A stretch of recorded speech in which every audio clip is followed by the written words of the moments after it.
Boys and girls, ladies and gentlemen, children of all ages. Obviously, we know that Star Trek has been in a very bad situation since basically Kurtzman took over, and it's just all been downhill from every single sense. And the word out there, boys and girls, whether it be canceled series, things being made uncanon, being removed from certain timelines, or, of course, just the all-around flat failure in the ratings that have seen this happen time and time again. Well, boys and girls, this Jesse, this humble common nerd that you have here for you today, boys and girls, would like to see Star Trek get made great again. Obviously, a lot of fans were very happy with Picard season 3 out there. It went over very well. I think it was Terry Matalas that worked on all of that kind of stuff out there.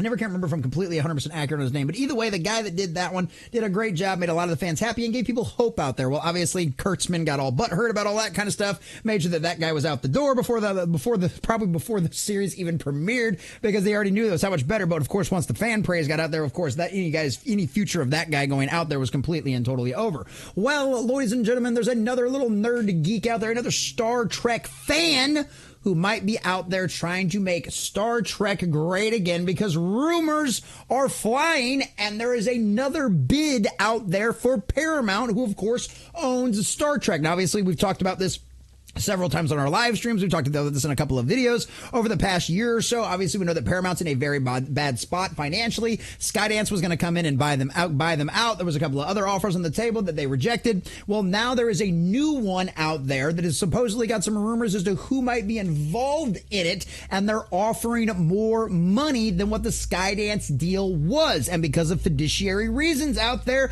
this could mean that there may end up being a new owner for Star Trek out there. And boys and girls, and as any fan out there can probably relate, things are in a very bad state right now, and it definitely needs to be made great again. So we're going to check out this article from thatparkplace.com, getting all of the juicy details of exactly what this article has to say and what the rumor mill has to say going along with it. But before we do, if you do enjoy our content, hit that like button, share with all your friends, and subscribe or follow if you have not already, boys and girls, because we are grinding, we are growing, and I could not do that without every single one of you. Also, let us know what you think about all this in the comment section down below. Are you one of those people that's actually kind of enjoying certain aspects of the modern Kurtzman kind of Trek out there? Are you one of the old school classic fans who absolutely cannot stand a lot of this modern era stuff? Would you think Elon Musk, with all of his fanboying he's been doing out there over on social media about Star Trek, do you think he would be a good person to go out there and buy this kind of company out there? Do you think he would at least be wise enough to find the right people to put in charge of this kind of thing to actually make Star Trek great again? Or do you think this is just going to be another more kind of little narcissistic play out there? Let us know what you think about all that in the comment section down below.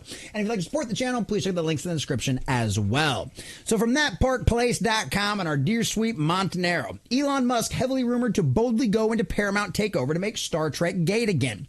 Will Elon Musk buy Paramount? More importantly, is Elon Musk trying to save Star Trek from Alex Kurtzman? Many believe so based on some recent events surrounding the sale of Star Trek owner Paramount.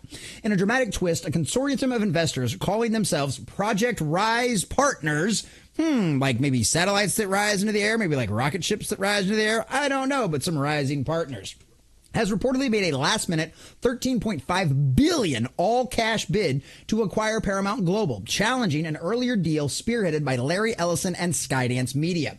This unexpected offer not only raises the stakes for Paramount's future, but has also sparked intense speculation about the mysterious backers behind the bid. And that's one of those things. $13.5 billion all-cash bid. No questions asked. You ain't got to wait for nothing. We're not going to split something with you. No. We just want it all. Here's your money. Go away. That's all we want. And honestly, that's always generally a good sign. We don't want to keep any of your people. We'll probably, we got to do what we got to do. But needless to say, we want it all. All you controlling people, all you managers out there, you're going to be gone. Which made the world wonder, could Elon Musk be attempting to save Star Trek? According to Variety, Project Rise Partners submitted their superior bid on Friday, just as the Skydance Media and Redbird Capital Partners deal was nearing completion. But hey, it wasn't done yet. The proposal offers $19 per Class B share, a 27% premium over Skydance's $15 per share, and includes a $2 billion boost to Paramount's balance sheet. The bid's attractiveness has thrown a wrench into what seemed to be a done deal, leaving the board with a fiduciary dilemma. And that's the thing about this, right? Because of the financial laws in the United States, in order to operate on the stock market, on the exchange out there, right, you have to be held accountable to your investors. So if you own a share in Paramount or in whatever they've got for the whole actual conglomerate, that what you would buy it out there, even if it is just Paramount, if you've got stake in Paramount, if you've got shares, if you've bought stock in there, they are legally responsible to make sure that you get the best money for your investment, right?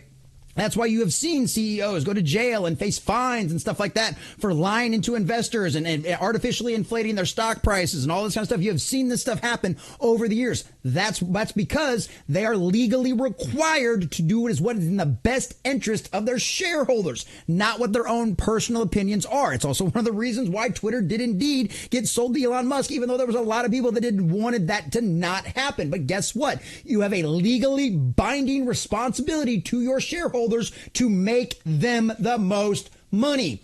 It's kind of surprising we haven't had any Disney shareholders try to sue Marvel or Disney over the last few years, but hey, this is the way things go. Maybe we'll see. Maybe they'll turn things around.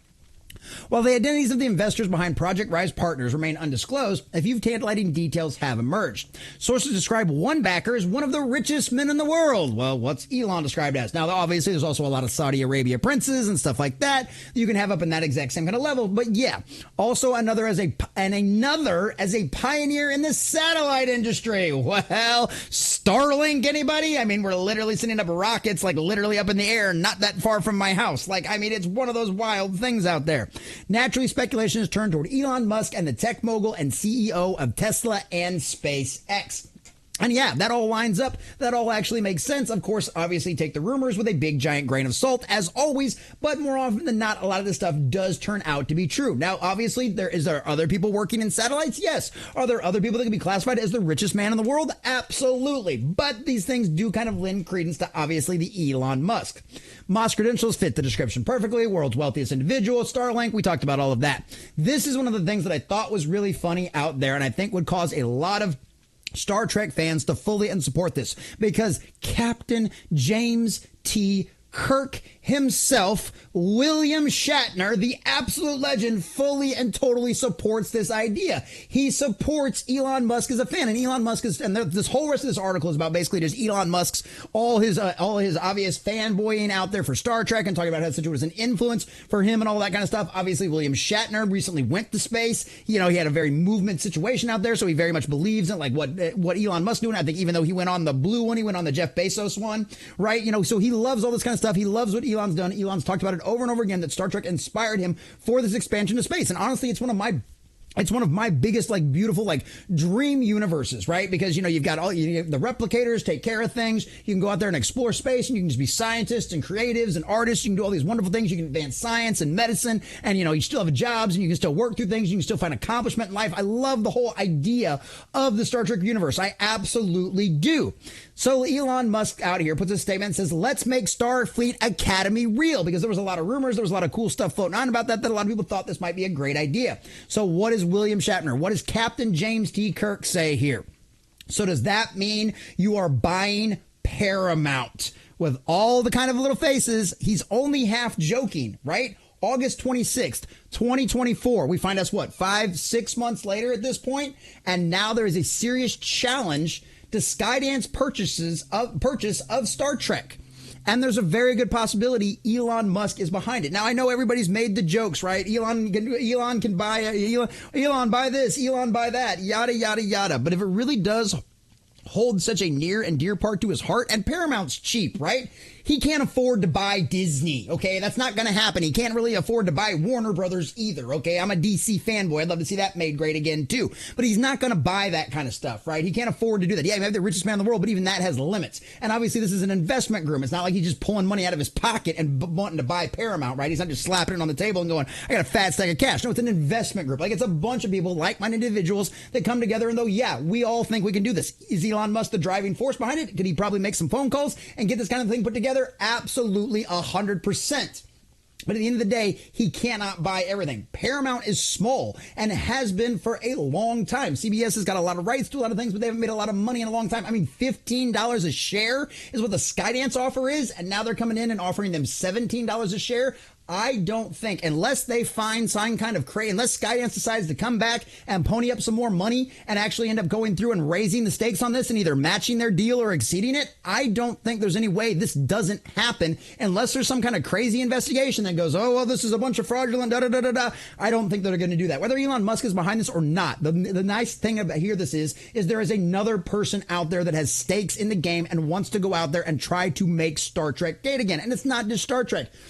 They've got the distribution rights for a lot of the other things out there, like the Ninja Turtles and the Transformers and all that kind of stuff. There's a whole variety of great things that we could get out of this deal of someone coming in, cleaning house, getting rid of the infection that is the woke cult, erasing all of it like the cancer that it is, and giving us people that just want to make good stories again, that just want to make good Star Trek again, that gives us stuff that relates to the fans. Has Star Trek ever been a huge money printing machine like Star Wars has? No, but it has been a solid money printing situation for as long as it's been around. When you stick to your core audience, and your core fan base, they will always buy your stuff. When you respect them, they will stay loyal to you. The real question is, how much of the fan base can you get back? If anything, if anybody could bring them back, Elon Musk making Star Trek gate again might actually do it. So Paramount, do the smart thing. Take the deal and make all of your financial investors, all of your stockholders happy, as well as all the fans. Make Star Trek great again.